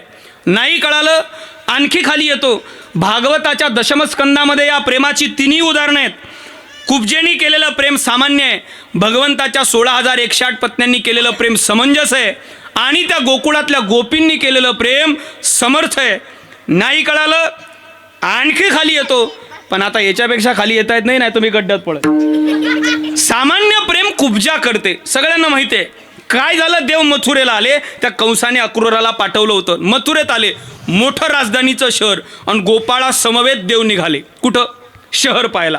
समोरून एक स्त्री चालली होती, तिचं नाव काय, कुब्जा. ती कुब्जा अशी होती, 8 ठिकाणी वाकडी आहे, एका हातात काठी आहे आणि एका हातात चंदनाचं पात्र आहे. हिचं काम काय, त्या कंसाला चंदन लावण्याचं काम, सुगंधित चंदन. आणि त्या चंदनाचा सुगंध या गोपाळांच्या नाकापर्यंत आला. आणि मग म्हटले, हां झाला एक सिग्नल, गोपाळांच्या नाकापर्यंत हा सुगंध आला तिच्या हातातल्या चंदनाचा, की गोपाळ म्हटले देवा तिच्या हातात काहीतरी वस्तू आहे. म्हणजे गोपाळ म्हटले असतील कदाचित संजय महाराज क्या चल रहा है, बोले फॉक चल रहा है. देव म्हटले तिच्या हातात देवा काहीतरी आहे आणि ते सुगंधित आम्हाला पाहिजे. देव म्हटले काळजी करू नका, मी घेतो. आता त्या समोरचीला कुब्जा म्हणून चालेल का? कुब्जा संस्कृत शब्द आहे, मराठीत तिला व्यंग किंवा अपंग म्हणतात. आता तिला अपंग म्हणून चालेल का? मग म्हणजे एखाद्याकडून काम करून घ्यायचं आहे म्हटल्यानंतर किती गोड बोललं पाहिजे, निदान 10:30 वाजेपर्यंत तरी असू द्या. मग देवानी तिला हाक मारली, ए सुंदरी, ए सुंदरी, अगं थांब. तिनं मागं वळून पाहिलं आणि तिच्या लक्षात आलं आपण सुंदरच नाही, म्हणजे आपल्या हा फॉर्च्युनरचा नंबरच नाही. मग ती पुढे चालत निघाली. मग देवाने परत मागून नम्रासहित सांगितलं, ए सुंदरी, अगं तूच, तुझ्या एका हातामध्ये चंदनाचं पात्र आहे, दुसऱ्या हातात काठी आहे, जरा थांबशील का? मग तिच्या लक्षात आलं हा आपल्या स्कॉर्पिओ यांचा नंबर आहे. मग ती थांबली. कोण रे तू? मला नाही ओळखलं, मी गोकुळच्या पाटलाचा नंदबाबाचा पोरगा, माझं नाव कृष्ण. एवढा मोठा परिचय दिला आणि समोरून कुब्जा काय म्हणते, तोच का तू दही दूध लोणी चोरून खाणारा? म्हणजे नाही कळाल तुम्हाला? म्हणजे एखादा आपल्या गावातलं पोरग दूर लग्नाला जावं आणि तिथल्या एका पाहुण्याने विचारावं, काऊ पोरग कोणाचं आहे? मला नाही ओळखलं काका, मी अमुक अमुक गावच्या टमुक टमुक पाटलाचा पोरगा. एवढा त्यानं परिचय द्यावा आणि समोरच्यानं म्हणायचं हां त्याच पाटलाचा का ज्याच्या वावरात एकही पराठीचं झाड नव्हतं आणि घरात 4 क्विंटल कापूस होता. ते कळालं का तुम्हाला आता? हां, मग आता असं कळलं की असं बोललं की लोकांना सोपं वाटते. म्हणे तोच का तू? म्हणे हो. काय पाहिजे तुला? मला सुंदरी म्हणतोस? काही नाही ग, तुझ्या हातात चंदनाचं पात्र, एवढं चंदन माझ्या सगळ्या मित्रांच्या कपाळाला लाव. तुझ्या अंगीची घुरट गाणी, तनू काय दिसती ओंगळवाणी, दया दुधा लोण्याचा वास येतोय तुझ्या अंगाचा, हे गवड्याच्या पोरा बाजूला हो. देव म्हटले कुबजे नाही लावणार, हे कंस महाराजांसाठी आहे, तुमच्यासारख्या गवळ्यांसाठी नाही. निघाली कुबजा, हे कुबजे लावणार ग, नाही लावणार. हे कुबजे नाही लावणार. कुबजा निघाली, भगवान परमात्म्याने 2 धापेमध्ये कुबजेचा हात धरला. कुबजा म्हणते कृष्णा सोड. देव म्हटले कुबजे माझा स्वभाव आहे, मी एकतर कोणाला धरतच नाही, आणि एकदा का धरलं तर त्याचं कल्याण केल्याशिवाय सोडत नाही. एकतर कोणाला धरत नाही. पिंपळ डोडीकर, देव एकतर कोणाला धरत नाही. आता तुम्हाला 3 वर्ष झाले धरलंय आणि स्वतः तो तुमच्या इथं येणार आहे असं मला यावर्षी कळलं. देव एकतर कोणाला धरतच नाही, हे ज्यालाच कळलं त्यालाच कळलं. बाकीच्यांनी महाप्रसाद घेऊन घरी जावं. देव तुमच्या इथं येणार आहे. एकतर देव कोणाला धरतच नाही, एकदा का धरलं तर कल्याण केल्याशिवाय. हां, काही जणांची डोंबिवली पण करतो. निघाला कल्याण डोंबिवली असू द्या. आणि भगवान परमात्म्याने कुबजेच्या हनुवटीला हात लावला आणि कुबजेला भगवान परमात्म्याने सुंदर केलं. ती कुबजा देवाला म्हणते देवा एकदा मला तुझी सेवा करायची रे, एवढं सुंदर केलं माझ्या झोपडीत, मला तुझी सेवा करायची. आता ऐका पिंपळ डोळीकर, कुबजेला वाटतं देव माझ्या झोपडीत आला की मला सुख मिळेल, पण कुबजा हा विचार करत नाही, हा जगाचा मालक आहे, हा राजा आहे. हा जर माझ्या सामान्य दासीच्या गल्लीत आला तर यारा जग काय म्हणेल याचा ती विचार करत नाही. कुबजा स्वतःच्या सुखाचा विचार करते, आणि जे प्रेम स्वतःच्या सुखाचा विचार करतं ते प्रेम सामान्य आहे. या प्रेमाची भूक जगाच्या मालकाला नाही. चला दुसरं प्रेम, ज्या दोघाच्याही सुखाचा विचार आहे. कोणी केलं? देवाच्या पत्न्यांनी. काय झालं? म्हणे देवाचं डोकं दुखत होतं. 16,108 पत्न्यांची धावपळ होती. कोणी लेप, कोणी काढा, कोणी टॅबलेट, कोणी काही. विचारलं एका महात्म्यांनी, का ग राण्यांनो का धावताय, का पळताय? त्यांनी सांगितलं देवाचं डोकं दुखणं. म्हणजे काय तुम्हाला यांनी मिळणार काय? एका पत्नीने उत्तर दिलं, देवाचं डोकं दुखणं थांबलं म्हणजे देवाला सुख मिळेल, आणि देवाला सुख मिळालं म्हणजे आम्हाला सुख मिळेल. अशा दोघाच्याही सुखाचा विचार ज्यात आहे त्यात समंजस प्रेम आहे. असेही काही भक्त असतात की देवाला द्यायचं आपण सुखी होण्यासाठी, पण देवाला याही प्रेमाची भूक नाही. देवाला ते प्रेम आवडतं जे त्याच्याच सुखाकरता त्याच्यावर केलं जातं, आणि असं प्रेम करणारे भक्त कमी असतात. कोणी केलं? गोकुळातल्या गोपींनी. सांगतो भजन करा विठाल.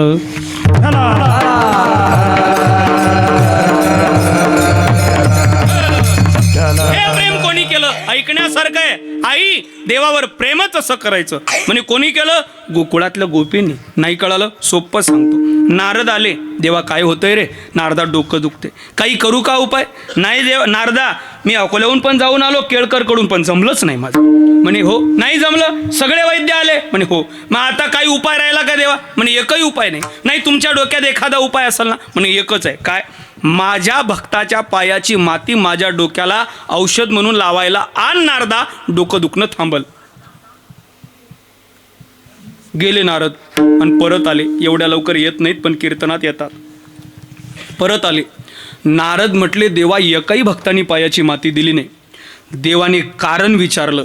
नारदांनी कारण सांगितलं. देवा त्यांना भीती आहे की आमच्यासारख्या सामान्य भक्ताच्या पायाची माती जर देवाच्या कपाळाला लागली पाप लागल आणि त्याचा परिणाम नरकात जावं लागेल. या नरकाच्या भीतीपोटी कोणीच माती दिली नाही देवा. हो नारदा? नाही देवा. नारदा सगळीकडे गेले होते. हो नारदा सगळीकडे गेलो होतो देवा. देवाने त्याही वेळेस विचारलं पिंपळ डोळीकर, नारदा तुम्ही गोकुळातल्या गोपींकडे गेले होते का? नारद म्हणतात नाही. का गेले नाही? नारदांचं वाक्य आहे. नारद म्हणतात देवा त्या दहीदूध लोणी विकणाऱ्या गवळ्याच्या पोरी तुझ्या भक्त आहेत. एखाद्याच्या वरच्या क्रियेवरून त्याचं भक्तत्व ठरवू नका, नाहीतर सध्या यूट्यूबवर भक्त समजणारी लोक कधी तुम्हाला नाईट पॅन्टवर भेटतील काही सांगता येत नाही. आणि निष्ठावान जगणारे भागातले आपले काही वारकरी आजही त्या गांगलवाडीच्या काय त्या त्या वारकऱ्याचं आमचं नाव, ते बाबा जुने बाबा ते नाही का आपले, आजही आहेत, मुकिंदा बाबा, आज एक जुने वारकरी आहेत आपल्या त्या परिसरात. महाराज निष्ठावान आहेत काही लोक, वरच्या क्रियेवरून भक्तत्व. नारद म्हणतात देवा त्या दही दूध लोणी विकणाऱ्या गावळ्याच्या पोरी तुझ्या भक्त आहेत.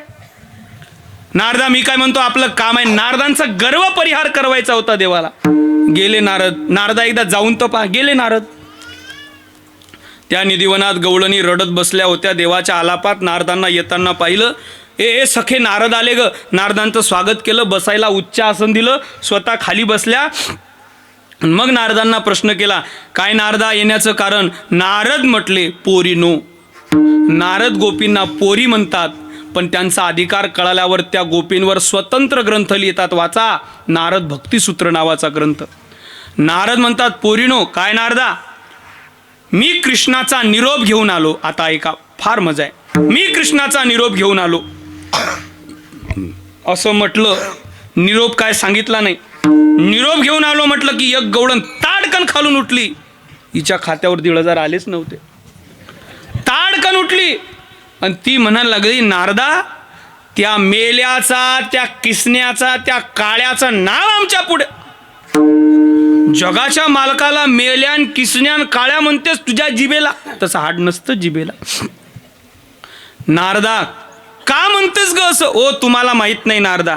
ऐका, ज्या वेळेस देवाला न्यायला अक्रूर काका गोकुळात आले होते आणि अक्रूर काका देवाला नेणार आहेत हे कळालं होतं, त्यावेळेस त्या अक्रूराला शिव्या देणं पाप आहे. पण आम्ही शिव्या दिल्या. अक्रूरा चांडाळा तुझं कोणी धाडिले? आम्ही या देवासाठी रथाच्या पुढे आडव्या पडलो होतो नारदा.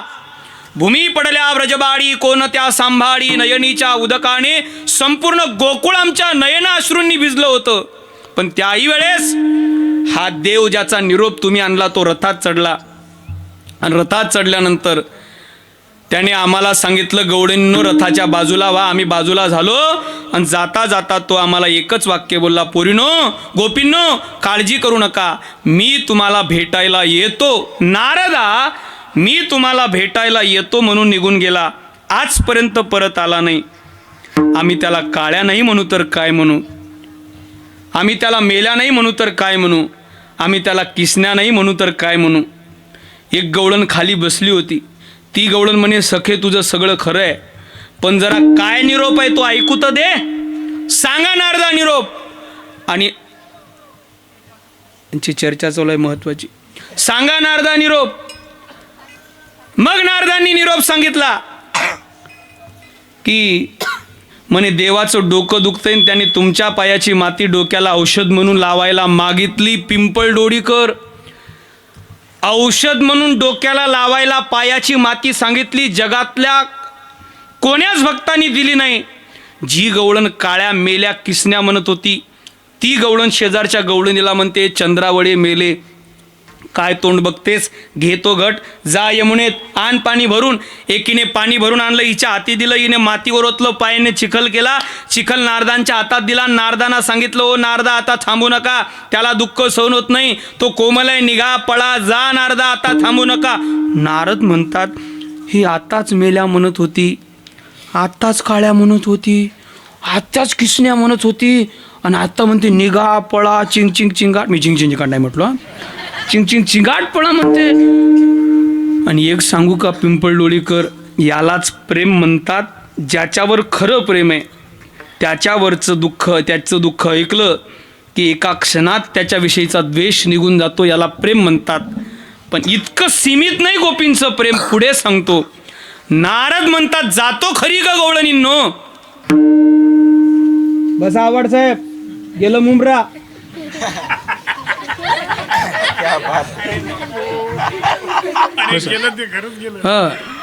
ते 4 वेळेस गेले ना आले ना. आता काय पहिलं सांगत होतो, रा इकडे रा इकडे रा इकडे, नाही ऐकलं तुम्ही. असं काय आहे ते झाकली 29 लाखाची. आता कुठं हो तुम्ही? हा, नारदांनी सांगितलं, गोपींनो अगं तुमच्या पायाची माती जर जगाच्या मालकाच्या कपाळाला लागली तर दोष लागेल, परिणाम नरकात जावं लागेल. गोपींनी दिलेलं उत्तर आहे, ज्या प्रेमात फक्त त्याच्या सुखाचा विचार आहे ते समर्थ प्रेम आहे. गोपी म्हणतात नारदा, आमच्या पायाच्या मातीनं जर त्याचं डोकं दुखणं थांबत असेल, आमच्या पायाच्या मातीने त्याला समाधान मिळत असेल आणि आमच्या पायाच्या मातीने जर तो सुखी होत असेल तर त्याच्या सुखाकरता असा एक नरक काय सांगता, आम्ही हजारो नरक भोगायला तयार आहे. हे गोपींनी केलेलं प्रेम म्हणजे समर्थ नावाचं प्रेम आहे. नक्कीच आपण ऐकणारे आहात, याच्यावरून सिद्ध होतंय. हे प्रेम करता आलं पाहिजे, नाहीतर आपलं प्रेम जिधर बम. हां, ते तू पुढचं तुम्ही म्हणा.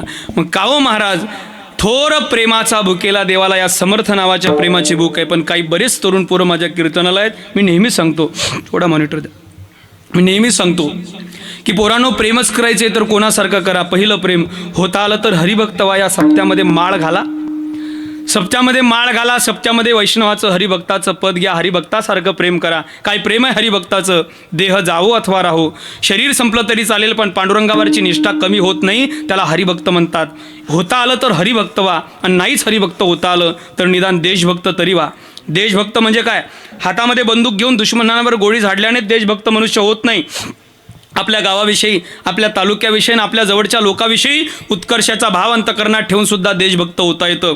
मी नाही, ते भारताचे माजी पंतप्रधान वंदनीय अटल बिहारी वाजपेयी लिहितात, एका देशभक्ताचं आणि एका हरिभक्ताचं प्रेम किती मोठं असू शकतं. तर लिहितात, ये भारत कोई भूमि का टुकड़ा नहीं है, ये भारत कोई भूमि का टुकड़ा नहीं है, ये जीता जागता राष्ट्र पुरुष है, ये वंदन की धरती है, ये अभिनंदन की धरती है, ये अर्पण की भूमि है, ये तर्पण की भूमि है, इसकी नदी नदी हमारे लिए गंगा है, इसका कंकड़ कंकड़ हमारे लिए शंकर है. हम जिएंगे तो भी इस भारत के लिए और मरेंगे तो भी इस भारत के लिए, लेकिन मरने के बाद गंगा जल में बहती हुई हमारी अस्थियों को कोई कान लगाकर सुनेगा तो उससे भी आवाज आएगी, भारत माता की जय. दोन वाक्य नक्की लक्षात ठेवा. प्रेमच करायचंय तर मेल्यानंतर सुद्धा ज्यांची हाडं भारत माता की जय म्हणतात, एकतर अशा देशभक्तासारखं करा, किंवा मेल्यानंतर सुद्धा ज्याची हाडं विठ्ठल विठ्ठल म्हणतात अशा हरिभक्तासारखं प्रेम करा. हे प्रेम फार अलौकिक आहे. मी नेहमी सांगत असतो, आमच्या डोक्यावर फेट आहे. तुमच्या पत्रिकेतले सगळ्याच वेगवेगळे प्रेमच करायचे तर मग कसं करावं महाराज? मी नेहमी सांगत होतो, आमच्या डोक्यावर फेट आहे. तुमच्या पत्रिकेतले सगळे वेगवेगळ्या रंगाचे फेटे आहेत. कोणता लाल रंगाचा आहे, कोणता पिवळ्या रंगाचा आहे, कोणता गुलाबी रंगाचा आहे, कोणता पांढऱ्या रंगाचा आहे. औसेकरांचा एक लातूरकडे फड आहे, ते हिरव्याच रंगाचा फेटा बांधतात. अक्षय भाऊ, ही जमीन दिली आपल्याला काही मुस्लिम बांधवांनी दिली, मंदिरासाठी जमीन दिली. सगळ्याच रंगाचा स्वीकार या वारकरी संप्रदायात आहे. कबीर मोमीन लथिपा मुसलमान सेना नावी जान विष्णुदास. उद्या थोडी व्हायरल यांच्याकडून ही क्लिप. पिंपळडोळीवाल्यांनो, या मंदिराला मुस्लिम बांधवांनी जमीन दान दिली. जगाच्या पाठीवरचा सगळ्या धर्मांचा, सगळ्या जातीचा स्वीकार करणारा संप्रदाय वारकरी संप्रदाय आहे. कबीर, मोमीन आणि लतीफ नावाचे संत या वारकरी संप्रदायात झाले. ताजुद्दीन महाराज नावाचे संत कीर्तन करता करता त्यांना मरण आलं. हा जगाच्या पाठीवरचा सगळा धर्म आणि जातीच्या लोकांना घेऊन चालणारा वारकरी संप्रदाय. आमच्या डोक्यावर सगळ्या रंगाचे फेटे आहेत. लाल रंगाचा आहे, हिरव्या रंगाचा आहे, पिवळ्या रंगाचा आहे, गुलाबी रंगाचा आहे, भगव्या रंगाचा आहे, केशरी रंगाचा आहे. औसेकरांकडे, लातूरकडे हिरव्याच रंगाचा फेट आहे. पण एका रंगामध्ये आम्ही सगळ्याच रंगांना मानणारी लोक आहोत. पण माझी सूचना आहे याच्यावरून की काही लोकांनी वारकरी संप्रदाय एका रंगामध्ये सीमित केलं आहे. पण एका रंगामध्ये गुंतलेल्या लोकांना माझं सांगणं आहे, सगळ्याच रंगांचा आम्ही स्वीकार केला आहे.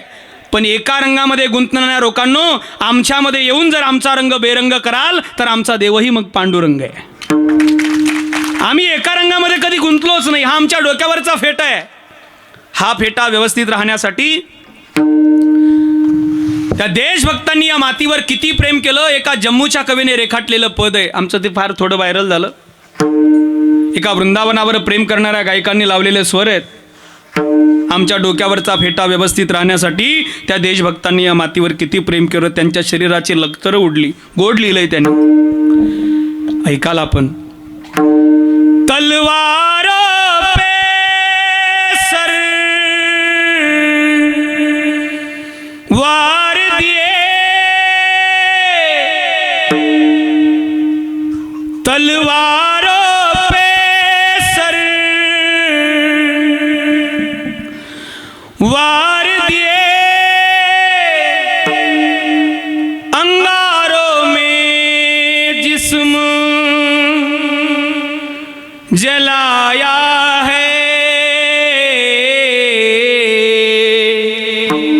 तेव्हा कुठेतरी तब जाके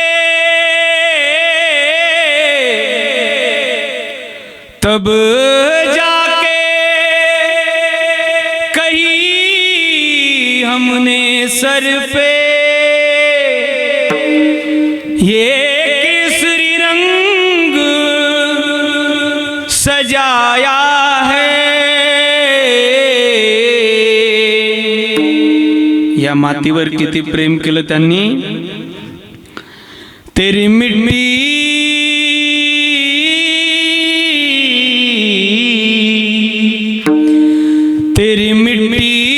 में मिल जावा गुल बन के मैं खिल जावा। इतनी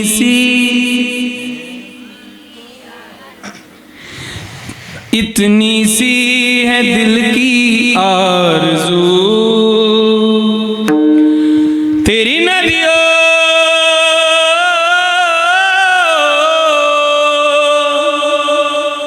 तेरी नदियों में बह जावा, तेरे खेतों में लहरावा। इतनी सी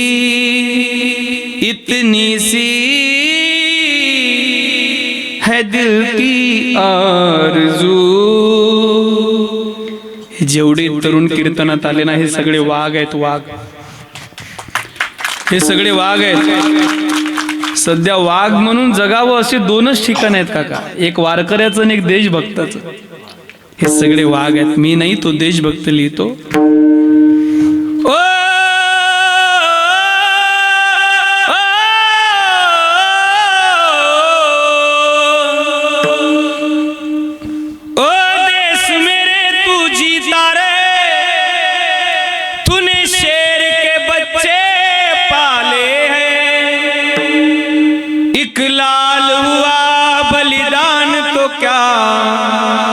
सो लाल तेरे रखवाले हैं। तेरी मिट्टी में मिल जावा गुल बन के मैं खिल जावा। इतनी सी है दिल की आरज़ू। तेरी नदियों में बह जावा, तेरे खेतों में लहरावा। इतनी सी है दिल की आरज़ू। एखादा जवान घरून निघाला की त्याच्या आईच्या डोळ्यात अश्रू असतात, तो त्याच्या आईला सांगतोय, आई रडू नको। काय या मातीवर प्रेम आहे त्याचं, तो त्याच्या आईला सांगतोय, आई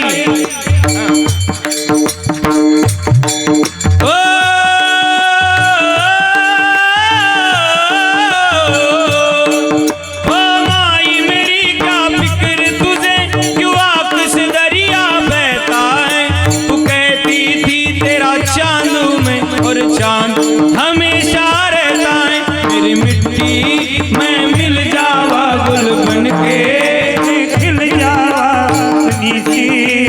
दिल की आरज़ू। तेरी नदियों में बह जावा, तेरे खेतों में लहरावा। इतनी सी है दिल की आरज़ू। संजय महाराजांचा बॅकग्राऊंड फार गोड आहे।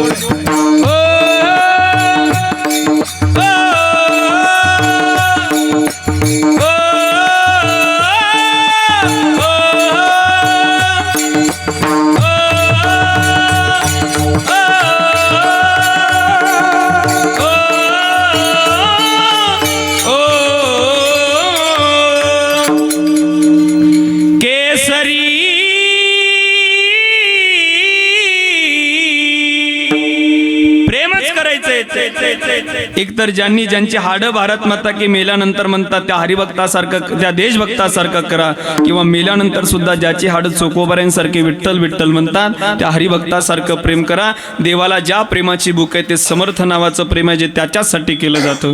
थोर प्रेमाचा भुकेला हाचे दुष्काळ तयाला। मग काहो महाराज, असं प्रेम कोणी केलं तुकोबाराय म्हणतात, ऐका महिमा आवडीची बोरे खाई बिल्लेटीची। ते प्रेम शबरीने केलं। आणखीन कोण केलं? पोहे सुदाम देवाचे फके मारी कोरडेची. सुदामजींनी ते प्रेम केलं, पण ते कोणतं प्रेम? न म्हणे उच्चिष्ट अथवा थोडे, तुका म्हणे भक्ती पुढे. ते भक्ती प्रेम आहे, त्याच प्रेमाची देवाला भूक आहे. थोर प्रेमाचा भुकेला हाच दुष्काळ तयाला. एकदा सर्वांनी हात वर करा.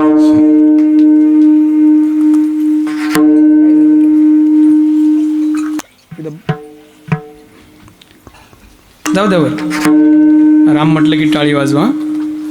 थांबा थांबा, घ्यावर. राम राम राम.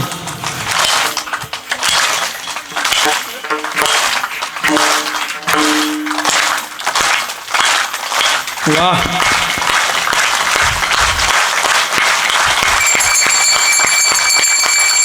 राम राम राम.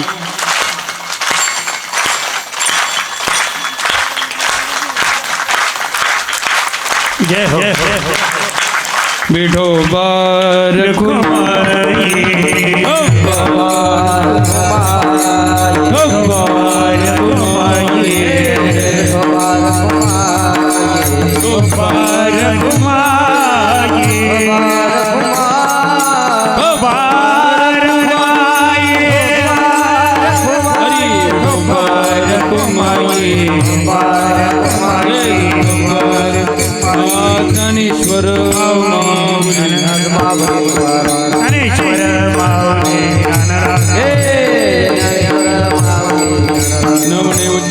थोडे तुका म्हणे भक्ती पुढे दूर प्रेमाचा भुकेलाचे दुष्काळ तयाला.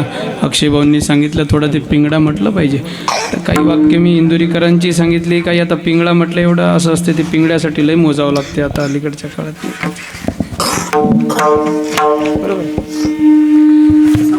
संतांचं आपण ऐकलं पाहिजे, संतांचं आपण ऐकलं पाहिजे. संतांचं जर ऐकलं नाही तर काय होतं? ते पिंगळा नावाचं प्रकरण प्रसिद्ध झालंय आणि त्यांची इच्छा आहे म्हणायची. एकदा सर्वांनी हात वर करा. चला.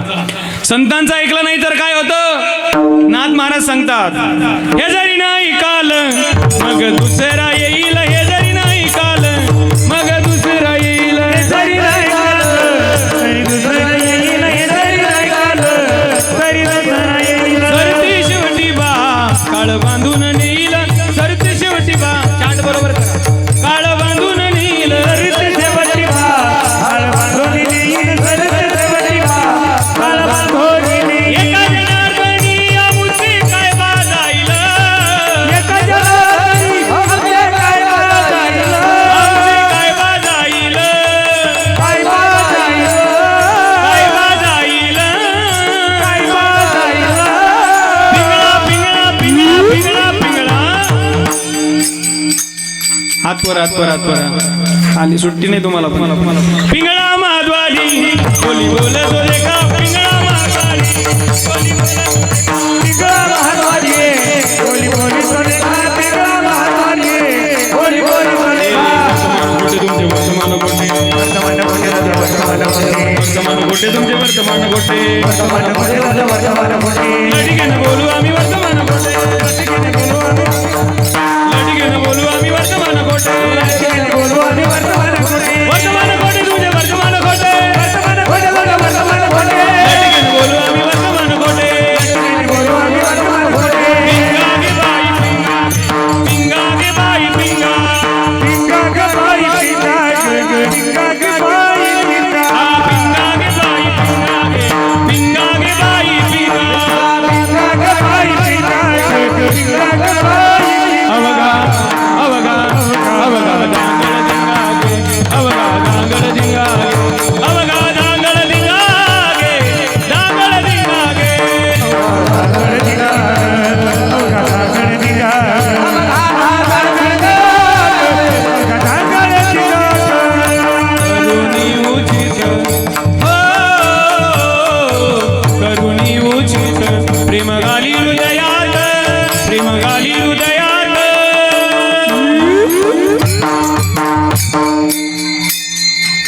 हातवर हातवर. करुणी उचित प्रेम घाली हृदयात. जागेवर सर्वांनी हाला. सर्वांनी दान मागायाच आलो. दान मागायाच. दान मागायाच आलो. दान मागायाच. दान मागायाच आलो. दान मागायाच. दान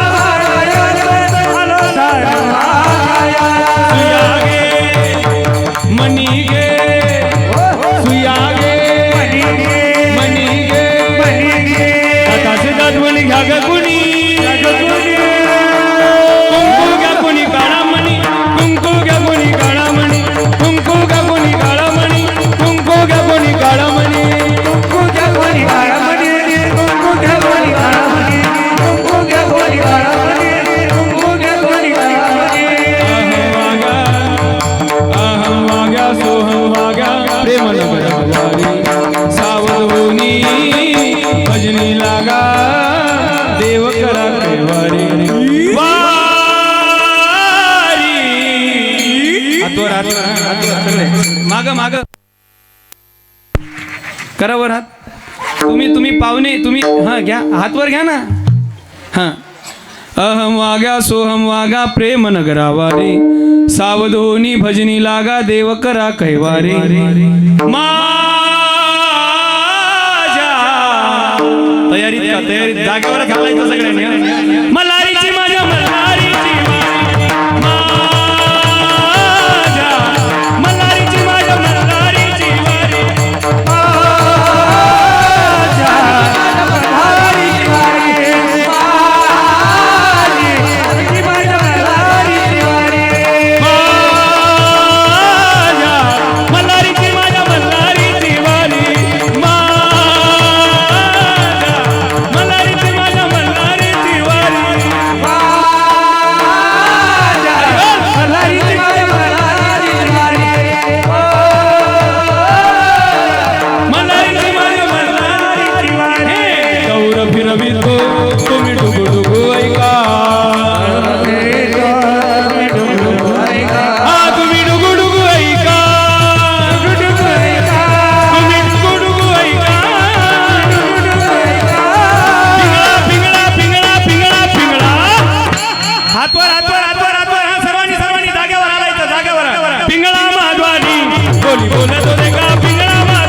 वा टाळ्या वाजवा एकदा. लयच पेटला मंडप हो. अक्षय हो पश्चिम महाराष्ट्रात काका असाच आनंद घेतात लोक भजनात नाचायचं नाही तर ते डीजे पुढे कोणी नाचतात. लाव शांत झालेली ही सेवा तुम्हा सर्व समस्त पिंपळडोळीकर ग्रामस्थांच्या चरणावर गावातलं काही भजनी मंडळ या सर्व तरुण वर्गांनी मोठ्या उत्साहाने हा उत्सव संपन्न करतायत. काय आहे भगवान परमात्म्यावर ते प्रेम केलं पाहिजे म्हणजे देव आपोआप घरा येत असतो. सुखे येतो घरा नारायण. देवा आपोआप घरा येत असतो. बोलू नका ना आई बोलू नका. देव आपोआप घरी येत असतो. या पद्धतीने सर्व तरुण वर्ग सर्व ग्रामस्थ मंडळ. आणखीन काय पाहिजे. एका मुस्लिम बांधवांनी जर आपल्यासाठी या मंदिरासाठी दान जागा दिली तर आपलं दानाचं कर्तृत्व गावकऱ्यांचं किती मोठं पाहिजे.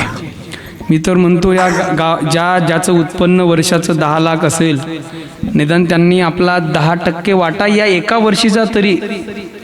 एखाद्याचं 1 लाख असेल तर त्यातला आपला 5% किंवा 10% वाटा तरी या मंदिरासाठी योगदान दिलं पाहिजे एकदा मंदिर होईपर्यंत. पण सुंदर उत्सव तुम्ही संपन्न करताय. थोडा इको कमी करा. संपन्न करताय मी देवाकरता एकच मागणार मी देवाला एकच मागणार तुमच्याकरता की ऐ भगवान तेरी अदालत में मेरी जमानत रखना. गजानन बाबांना एवढंच म्हणेल कि ऐ भगवान तेरी अदालत में मेरी जमानत रखना. मैं रहूँ या ना रहूँ लेकिन इन सबको सलामत रखना. या सगळ्यांना दीर्घायुष्य दे, आरोग्य दे, ऐश्वर्य दे हीच तुझ्या चरणावर प्रार्थना करतो. उत्तरोत्तर असाच उत्सव करत राहा अक्षयभाऊ. हे अक्षयभाऊ एक कमी दिवसात माझ्या आलेलं व्यक्तिमत्व आहेत. म्हणजे मला कमी दिवसात काही लोक आवडतात त्यातले हे अक्षयभाऊ आहेत. फोन करताना सुद्धा काय नम्र भाव असला पाहिजे. आणि गावकऱ्याविषयी किती प्रेम आहे हो की महाराज आमचं गाव ते आमचं गाव सोडलं की दुसरं तोंडात शब्दच नाही द्यायच्या. आमचं गाव आमचा परिसर आमचं हे याच पद्धतीने गावाचं खूप मोठं त्यांना भूषण आहे. आणि सगळी गावातील मंडळी सहकार्याने हा मोठा भाव पार पाडतील. कमी वेळेत मला ऐकता आलं तुम्हाला. आणि मी खरंच बोलतो महाराष्ट्रभर फिरतो आम्ही. आता आमचे दररोज स्टेटस पाहणारे काही लोक आहेत. आज हा कोपरा उद्या तो कोपरा. दररोजचा आमचा नाश्ता 450 किलोमीटरचा आहे काका. दररोज 400, 450, 500 किलोमीटरचा प्रवास आहे. पण जोपर्यंत घरातले लोक प्रेम करत नाहीत तोपर्यंत बाहेरच्या प्रेमाला महत्त्व नसतं. आणि पिंपळडोळी माझ्या तालुक्यात येणारं गाव आहे. आणि पिंपळडोळी म्हणजे माझ्या घरातलं गाव आहे. आणि खरंच सांगतो, घरातली लोक जर एवढं प्रेम करत असतील आणि एवढा आदरभाव करत असतील तर अक्षय भाऊ, तुमच्या प्रेमापुढे मी हरलो. मला तुम्ही कधीही बोलवा, मी तुमच्यासाठी कधीही सेवा द्यायला तयार. आणि त्या त्या सेवेचा कदाचित मोबदला तुम्हाला न ठरवताही त्या सेवेचा म्हणतोय, मग ती खरी सेवा होईल. त्या सेवेचा कसलाही तुमच्याशी व्यवहाराचा विचार न करता या लेकराला तुम्ही कधीही बोलवा. तुम्ही म्हणाल महाराज तुम्ही तुमचंच भूषण सांगताय, मी माझं भूषण नाही, आत्मस्तुती करणार नाही. या संजय महाराजांना माहिती आहे, 2 वेळेस महाराष्ट्रात राज्यस्तरीय कीर्तन स्पर्धा झाली. 3,500 कीर्तनकार महाराष्ट्रातील पुणे जिल्ह्यामध्ये आळंदीला 3,500 कीर्तनकारांची स्पर्धा झाली. याच पातूर तालुक्यातलं हे पोरगं तुमच्या सगळ्यांच्या आशीर्वादाने महाराष्ट्रात पहिलं आलं. एवढा जर सन्मान मिळाला असेल तर मी तुम्हाला वेळ देणं फार अगत्यचं आहे. या अनुषंगाने आमचं तर नियोजनच आहेत. आता पुढे देव किती बळ देतो, पण सत्यसंकल्पाचा दाता नारायण, सत्यसंकल्प करत राहा. आमची एक संकल्पनाच आहे की या अकोला जिल्ह्यात पहिली निवासी वारकरी शाळा काढायचा आमचा मानस आहे. पहिली निवासी वारकरी शाळा जिथं मुलं शालेय शिक्षणही घेतील आणि त्या शालेय शिक्षणाला लागून अध्यात्माचे धडे, कोणी मोठा पंडित, कोणी शास्त्री, कोणी महंत, कोणी कीर्तनकार, कोणी गायक, कोणी पखवाज असे विद्वान देण्याचं एक आमचा मानस आहे. म्हणून अकोला जिल्ह्यातली पहिली वारकरी शिक्षण संस्था घडवण्याचा आमचा मानस आहे. ज्यावेळेस होईल त्यावेळेस आपल्या गावालाही कळवण्यात येईल. आपल्याही गावातील काही मुलं किंवा तुमची मुलं तुम्हाला कीर्तनकार, काही लोक काय म्हणतात, कीर्तनकाराचं आयुष्य लय सोपं आहे, लय मजा आहे म्हणतात कीर्तनकाराची. मग कीर्तनकाराची जर मजा आहे तर तो पोराला आळंदीला तू खाऊन पाठवत नाही. साधा विषय का संजय बुवा, जर कीर्तनकाराची मजा आहे तर मग तो पोरग तू घरीच खाऊन मग फुल इंग्लिशमध्ये शिकवतो. जरा हिंमत करणं तिकडं जायची. हे महाराज ही लावलेली लॉटरी आहे, पण देवाने आमच्यावर कृपा केली. वेळोवेळी सदोतीत हे तुमचं आमचं प्रेम असंच अखंड राहावं. फार मोठ्या वक्त्याच्या मुखातून आपण भागवत कथा ऐकता आहात. आमचे विठ्ठल महाराज धोतर्डीकर फार सुंदर व्यक्तिमत्व आहे आपल्या परिसरातून. हे सगळी महाराज मंडळी आहेत, यांच्याही चरणावर नतमस्तक होतो. गोड साऊंड लावला, शेवटी त्याने सिट्टीचा दाखला दाखवलाच. ते आमचे दादा हनुमान भाऊ आहेत, यांच्यासाठी पण एकदा खरंच जोरदार टाळ्या वाजवा. सुंदर मंडप आहे. हे सप्ताह अगदी छोटं आहे काका, दररोज ते 4-5 हजार लोक पाहायची सवय लागली. पण लोक कमी आहेत, पण बैठक एवढी गोड आहे, बैठक एवढी गोड आहे की जिथं जे पाहिजे ते एखाद्या मोठ्याही सप्त्याला लाजवेल असा सुंदर उत्सव तुम्ही केला आहे. तुमच्यासाठी पण तुम्ही टाळ्या वाजवा. आता जास्त वेळ दौडत नाही. घरी गेलेल्या त्या ब्रह्मदेवांना आणि इंद्रदेवांना सांगा की उद्यापासून कीर्तनाला या. आपल्या गावात चांगला सोहळा सुरू आहे. झालेली सेवा पुन्हा तुमच्या संत मायबापांच्या चरणावर समर्पित करतो आणि थांबतो. जिथे ज्ञान विज्ञान संजीव होते, जिथे योग विद्येस सामर्थ्य येते, जिथे मानवाला मिळे मोक्षगाथा तुझ्या पायरीसी. त्यांनी म्हणायला लावलं, सदा नम्र माथा सामर्थ्याने गजाननाच्या संकट जाई मागारा. गण गण गणात होते,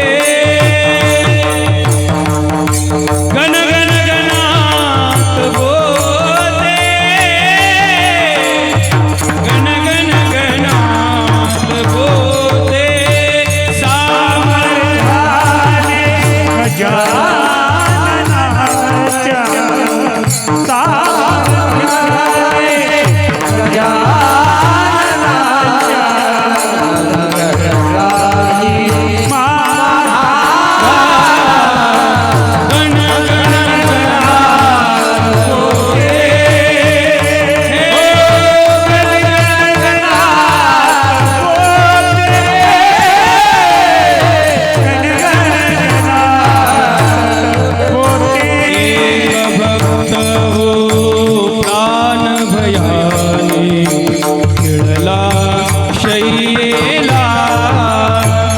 वैद्यांचाही